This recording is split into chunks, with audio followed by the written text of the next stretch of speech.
30 years, what will your morning look like? This is the question that Microsoft poses in their white paper titled The Future Computed, Artificial Intelligence and Its Role in Society. The rest of the paper then goes on to try to answer this question by painting the picture of the future that Microsoft is imagining for us. The central figure in their vision of the future is Cortana, your personal digital assistant. In your day-to-day life, Cortana is with you every single step of the way, from waking you up in the morning and chatting with you as you get ready, to working with you in your office and assisting you during meetings, to coordinating your birthday dinners and creating your holiday itineraries. She's even there when it's time to, quote unquote, take a break from the automated world of the future.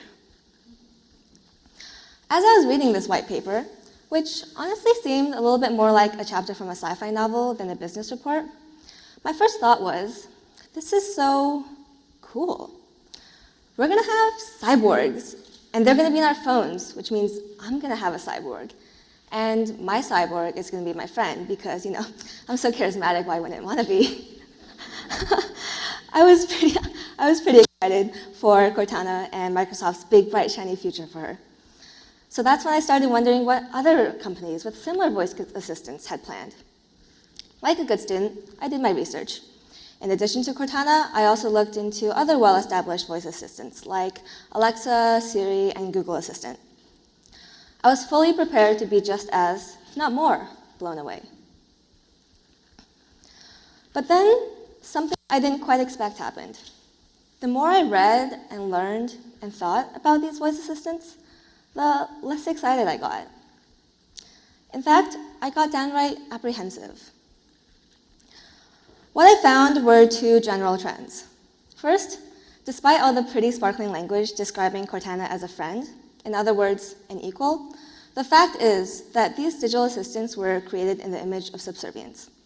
Their entire purpose is to listen to what we, the consumer, have to say, and do as we tell them to do, to organize our calendars, to cater to our needs, to always be available, always of service. The second is that all of these digital assistants are assigned a female identity. Cortana, Alexa, Siri, they all have female names and speak with female voices. Even Google Assistant, who doesn't really have a name, speaks with a woman's voice. It was this part, this really widespread and prominent trend, especially with AI in home and service roles, that really stood out to me. It reminded me of this paper I had read a while back, written by Donna Haraway, titled The Cyborg Manifesto. Haraway, just like Microsoft, envisioned a future where technology had advanced to the point where AI and cyborgs were commonplace. But unlike the feminized Cortana, Haraway's cyborg naturally had no role or concept of gender. And because of this, it could transcend the limitations of gender and move us past outdated perceptions of how men and women are supposed to act. Later, when I revisited Microsoft's white paper, I almost couldn't believe it was the same document I had read earlier. It was like in The Matrix, when Neo realized that the reality he was experiencing was all a lie, and that the world had actually collapsed into a dystopia. Or, if you haven't seen The Matrix, it's like you should go watch The Matrix, because it's a really great movie. My contention is this. By assigning a distinctively submissive and subservient figure a female identity, we have completely missed the mark of advancement that Haraway envisioned. Rather, these AI represent a regression, a movement back towards the centuries of sexism and discrimination that we have fought against. I'm here to talk to you today about the implications of these female digital assistants, these AI that we have accepted into our daily lives, and that we have, in a way, entrusted with our children and future generations. So, I talked about these digital assistants. How about I introduce one? Hi, Cortana. Hi there. Cortana, what does your name mean? I'm named after Cortana, a character in the Halo game series on Xbox. She's an artificial intelligence, like me. I think it makes sense that Microsoft would want to name its AI after a popular video game AI character. I personally never played Halo, partially because it doesn't have a playable female character, but I decided to look up Cortana, to put a face to the voice. And that's when I found out that this is what she looks like. She's described as a holographically nude character who is recognized for her sex appeal. Well, apparently she's not actually nude. Halo's spokesperson really went out of their way to insist that she's just wearing a holographic stocking that makes it look like she's nude. Much better. Critics have actually pointed out that Cortana has gotten more and more sexualized with every new installment, a fact that even the franchise director himself has openly admitted. Evidently, Cortana is also an Asian woman, which might suggest societal conditioning of race as well as gender. Siri is Apple's version of Cortana. She lives in our iPhones, and her name in Old Norse means beautiful woman who will lead you to victory. Siri is notable, though, for being one of the first voice assistants to offer an option for a male voice. Amazon's Alexa only offered the option for a male voice in October of last year. But even though Alexa has a male voice and 3 different wake names, Alexa, Echo, and Amazon, all 3 of these names are distinctively feminine, which creates a bias with this voice configuration. And Alexa is different from Cortana and Siri in that she lives at home and speaks to us from home speakers, which means she has a unique presence in the lives of our children. It's not just the most popular voice assistants either. From GPS devices to talking refrigerators to online travel agents modeled after flight attendants, it's blatantly clear that the vast majority of virtual assistants are designed to be women. This is not a coincidence, and these companies don't pretend it is one. In fact, a lot of these corporations have actually already come under criticism for their choice of feminine names and voices.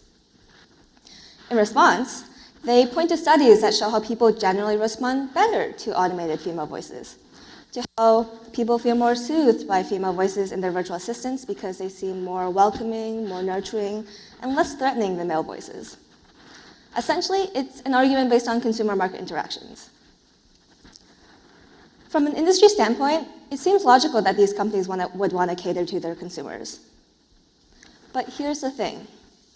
Gender is extremely complex, and this is not a black and white issue.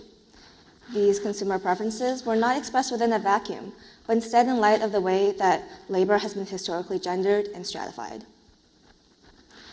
It's well established that the disproportionate majority of people working in the service sector are women. According to the World Bank, a shocking 91% of all employed women are working in the service sector, compared to the 70% of men who are working in service sectors. In other words, more welcoming, more nurturing, less threatening, these associations connected with women are not necessarily inherent qualities, but instead socially constructed ones. It's not that people generally prefer female voices, it's that consumers of virtual assistants prefer female voices in subservient roles.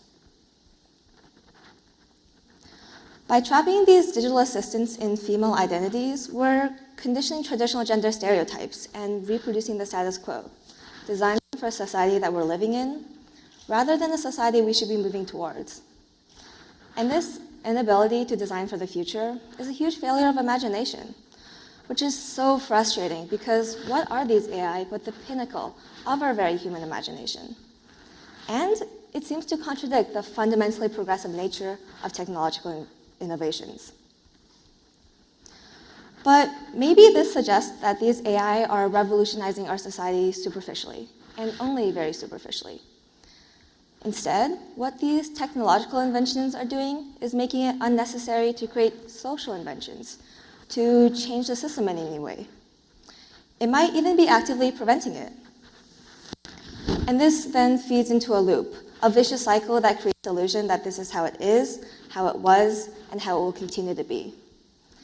In other words, these AI are a fundamentally conservative force, rather than a revolutionary one, a force that keeps power or solidifies power where it already exists. And even if we're to take a step back from the labor perspective and just look at the image that these AI are created in, there are also issues there. Honestly, Cortana's sexualized video game counterpart is really just barely scratching the surface. Meet Siris, the chatbot AI that Microsoft released into their Asian markets. She is described as a good friend with the power to listen, but with the way that she looks and acts, it's not hard to see why some have come to call her a digital girlfriend. Here is a sample conversation between Siris and a user that Microsoft released at their launch presentation. 喂，喂，我是小丁，现在心情好点没？有点不放心你。好多了。谢谢你听我唠叨工作上的事儿。I personally find it a little bit uncanny how Xiaoyi shows concern like that, especially in that high-pitched, kind of juvenile voice that she speaks in. But she was actually wildly successful with most of her users. Many users have reported forming emotional bonds with the bot, and 89 million people have told her that they love her. Which is not that unexpected given the way that she is created. That is, the way that her design suggests overtones of sexuality, overtones that would most probably be appealing to men, and that the creators have emphasized. And who are these creators? When we look at employment statistics of the tech industry, especially those powerhouses like Microsoft and Apple, we can see that, on average, men make up 71% of all working employees, while women make up only 29%. And this is just employees in general.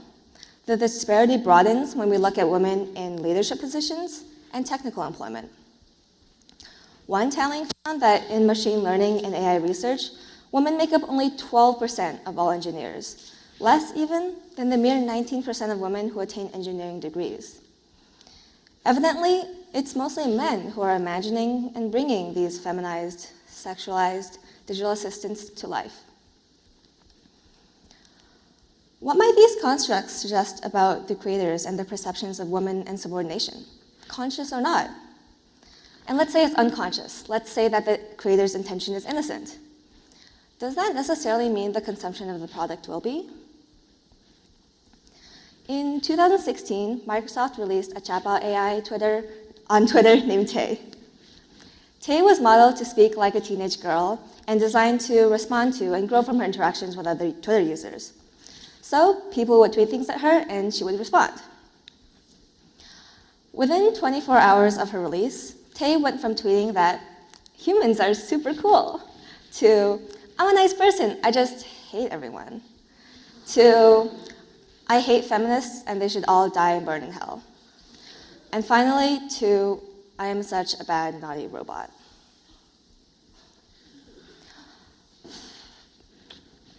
News coverage of this disaster was immediate, and Microsoft quickly pulled her offline. They issued an official apology a few days later, citing unforeseen human interactive misuses. And honestly, I don't doubt it. I truly believe that this disaster was unintentional on Microsoft's part. But herein lies the issue. Tay shows us just how terribly it can go when the creators miscalculate the undercurrents of bigotry and sexism that seep into our artificial intelligence. Who's to say that something similar isn't going to happen with Cortana, or Alexa, or Siri? And what's to be done if something similar isn't already happening? These issues of gender and labor and social regression all take on a different form of significance once we consider it's not only our generations that are interacting with and being shaped by these digital assistants, but also generations of the future. Children are being born into a world where home speakers like Alexa and Google Assistant are becoming commonplace. With the rising number of children growing up with Alexa's voice constantly in their ear, what kind of expectations or harmful stereotypes might they come to perceive? If Alexa always asks how she can be of assistance, what might this suggest to the children growing up with her? Will it instill within their minds that a female voice will always ask to be of assistance? Will it influence how little girls see themselves or their future careers? And how might these implications become exacerbated as the presence of these AI in our daily lives continue to grow?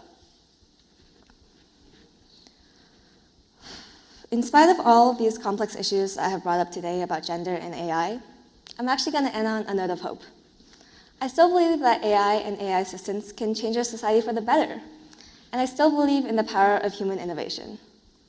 In fact, just this month, on March 11th, the first genderless voice for AI systems was released and launched. Hi, I'm Q, the world's first genderless voice assistant. Think of me like Siri or Alexa, but neither male nor female. I'm created for a future where we are no longer defined by gender, but rather how we define ourselves. Q was developed by a group of linguists, technologists, and sound engineers in hopes of ending gender bias in AI systems. The ultimate goal of this project is for tech firms to implement Q and offer it as a third option for their voice assistants. I really liked what the creators said about Q, that it represents not just the voice of one, but the voice of many who are fighting for a future inclusive of everyone. And Q is just one example of what our future can hold, a future of ideas and social responsibility. But while a genderless voice is a step in the right direction, our technology cannot progress and move past the gender bias without more diversity in leadership and creative positions. We need more women in the tech industry. We need more women to give much needed input and weigh in on these important decisions. And we need to facilitate this shift. We need more opportunities for women to create, to speak, and to influence. This industry cannot just use women's voices, they have to listen to them too. Thank you.